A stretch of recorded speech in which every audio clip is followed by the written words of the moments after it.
Hello students, let's welcome to the Mission Pharma Club. Okay, let's discuss about the hypoglycemic agents. Okay, what are hypoglycemic agents? The hypoglycemic agents which are reduces the blood glucose level. Okay, the agents which are useful for the reduces the blood glucose levels. So before going to learn about hypoglycemic agents, you must know about the normal range of blood glucose levels. So for fasting blood glucose level, it will be 70 to 99 milligrams per deciliter, and post meal it will be less than 140 milligrams per deciliter. Okay, and also the most important mechanism we have to learn, that is normal physiology of blood glucose level. Okay, so when you intake of food, especially carbohydrates, the carbohydrates will be travels from mouth, esophagus, stomach, the food absorbed from the stomach, intestine, and here the carbohydrates digested into the glucose and enters into the bloodstream. When the glucose enters into the bloodstream, then there is a more than normal range. The glucose levels which are present in the bloodstream more than the normal range, it leads to enters in the beta cell. Okay, that goes into the beta cell. So when the blood glucose, so from the blood glucose level, when the blood glucose levels are increases, the glucose which is transfers into the beta cell, the beta cell releases the insulin. How the beta cell will be releases insulin? The beta cell directly releases insulin. So after entering from the bloodstream into the beta cell, the insulin the insulin is directly releases from the beta cell by the entry of glucose into the beta cell. No. Do you get my point?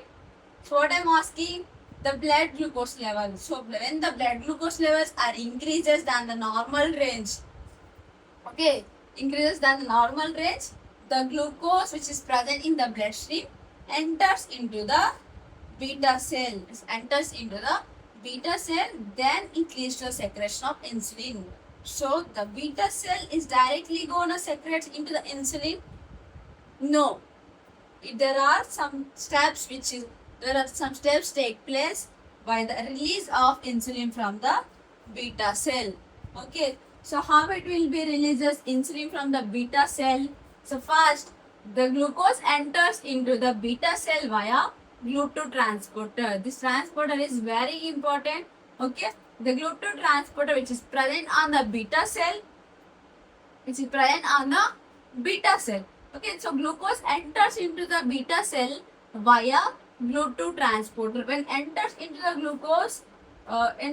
the glucose into the beta cell via glucose transporter, it converted into the glucose 6 phosphate.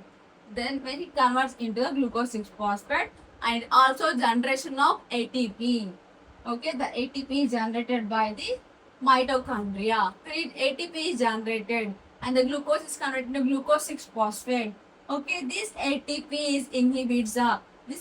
is going to inhibit the potassium channel, that is ATP sensitive potassium channels.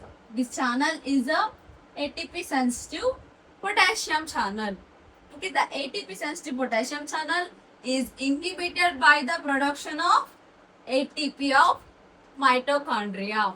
Okay, so the ATP will be inhibit this channel. So why we are calling it as ATP sensitive potassium channel? Because due to release of ATP and the ATP act on the potassium channel. When the ATP acts on the potassium channel will be inhibited. So when the potassium channel is inhibited, that means it closed, the efflux of potassium ions from the beta cell is reduced. So when the efflux of potassium ions reduced from the beta cell, that is gonna increase intracellular potassium ions in the beta cell.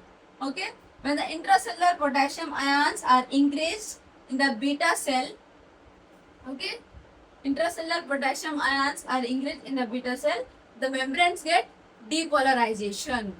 The membrane gets depolarization due to the influx of positive ions. When the membrane gets depolarization, it leads to the activation of calcium channel. It leads to the activation of calcium channel. Okay, the calcium channel will be activated, then the calcium channel will opens. When the calcium channel opens, the calcium influx into the cell. Again, the calcium influx into the cell, which is increases the intracellular calcium levels in the beta cells. Through these calcium channels, the calcium enters into the beta cell. Okay, enters into the beta cell. So when intracellular calcium is increases, this intracellular calcium increases. This levels triggers the release of insulin. These levels, these red color dots are insulin. The calcium levels triggers the release of insulin. Okay, it triggers the release of insulin so that the insulin is fuses with this cell membrane and it get out of the beta cell into the bloodstream via exocytosis process. Exocytosis process. Okay. And the insulin get out of from the beta cell into the bloodstream. When it reaches the bloodstream, okay, there it circulates throughout the body by the blood. Okay. So when it circulates throughout the body, mainly it will the target cells. Okay. So it shows its action on the target cell. So what is the target cells? What are the target cells for the insulin? There are the three major target cells for insulin. That is liver and skeletal cell and also the adipose cells. These are the three target cells for the insulin. Okay. So here the insulin has insulin receptors on these target cells. That is IRS1, IRS2 and IRS3 and also IRS4. These are the insulin receptors which consist of 2 alpha and 2 beta subunits. Through these receptors, to these receptors, the insulin bind with these insulin receptors of the cells. Then it get activation of phosphatidyl ionocetyl phosphate kinase pathway. Okay, it leads to the activation of phosphatidyl ionocetyl 3 kinase pathway. Then it leads to the activation of another pathway, that is protein kinase B, the protein kinase B pathway. When these pathways get activated. Okay, when these pathways get activated, it leads to the GLUT4 formation, GLUT4 transporters inserted into the cell membrane. This activation, the activation of protein kinase B, the activation of protein kinase B led to the GLUT4 transporter inserted into the cell membrane. Okay, the GLUT4 transporter move and inserted into the cell membrane. When the insulin led activation of protein kinase B leads to the GLUT4 move to the cell membrane, inserted to it, then the glucose is enters into the target cell. Okay, so till now the glucose is present in the bloodstream.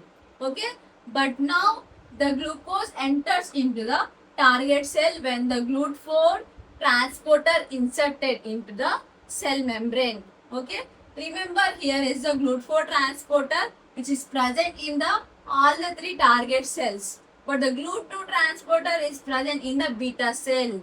Okay, don't confuse in between GLUT2 and GLUT4 transporter. The GLUT2 which is present in the beta cell and the GLUT4 which is present in the all the target cells.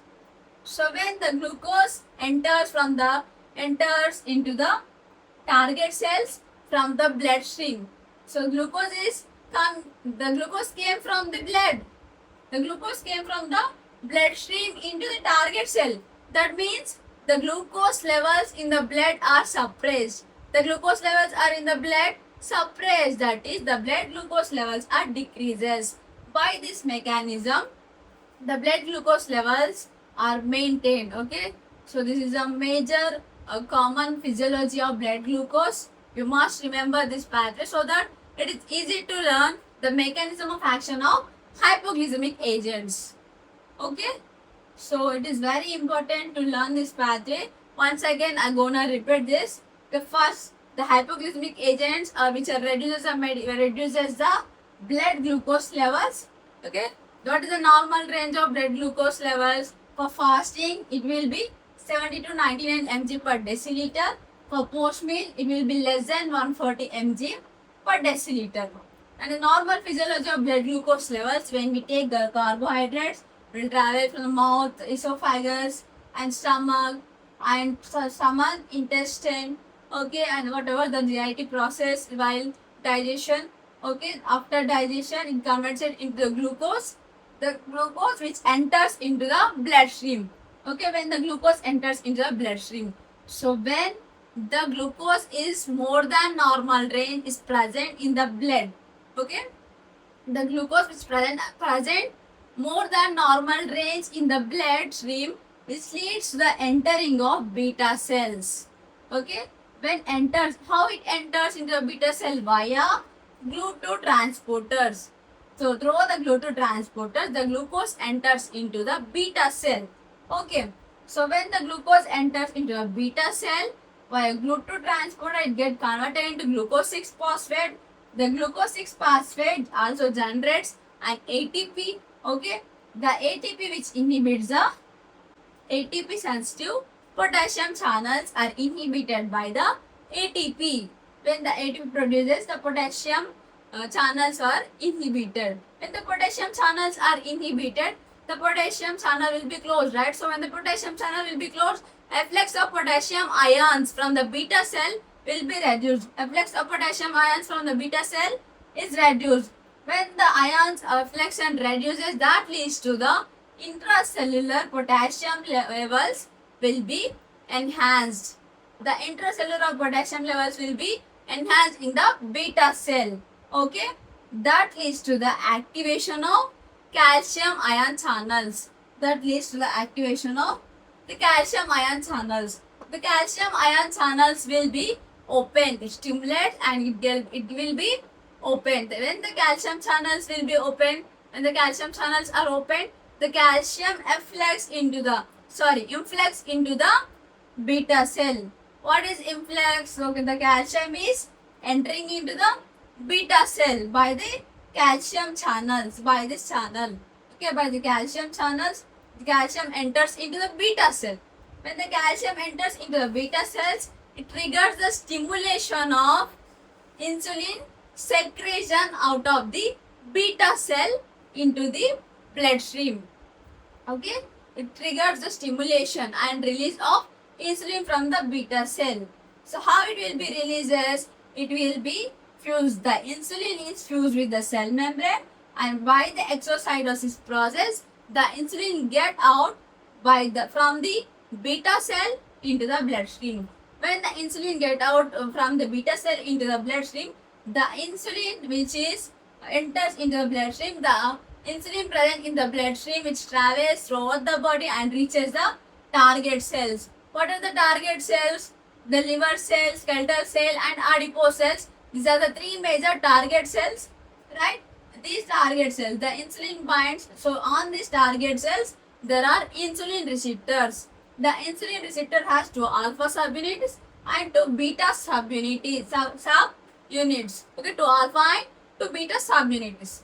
So by these receptors, the insulin receptors, the IRS series 1, 2, 3, 4 of all the alpha and beta subunits, the insulin is bind with these insulin receptors. Okay, when it is binds with the insulin receptors, there is a pathway which is activated by the binding of insulin with the insulin receptors. What is that pathway? The pathway which is called as phosphatidyl inositol 3 kinase pathway, which leads to the activation of another pathway, that is activation of protein kinase B, and that leads to the GLUT4 transporters inserted into the cell. Okay, and the GLUT4 transporters inserted into the cell, the glucose travels from the bloodstream and enters into this target cells. Now this enters. So now, till now, the glucose which is present in the bloodstream itself. So now it is entering the glucose. The glucose is now entering into the target cell from the bloodstream.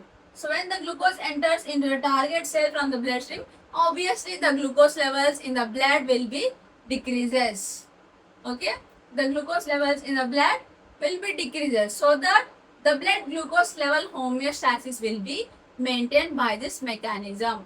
Okay, This is the normal physiology of blood glucose level, and remember this so that it is easy to learn about all the topics which are related to the hypoglycemic agents.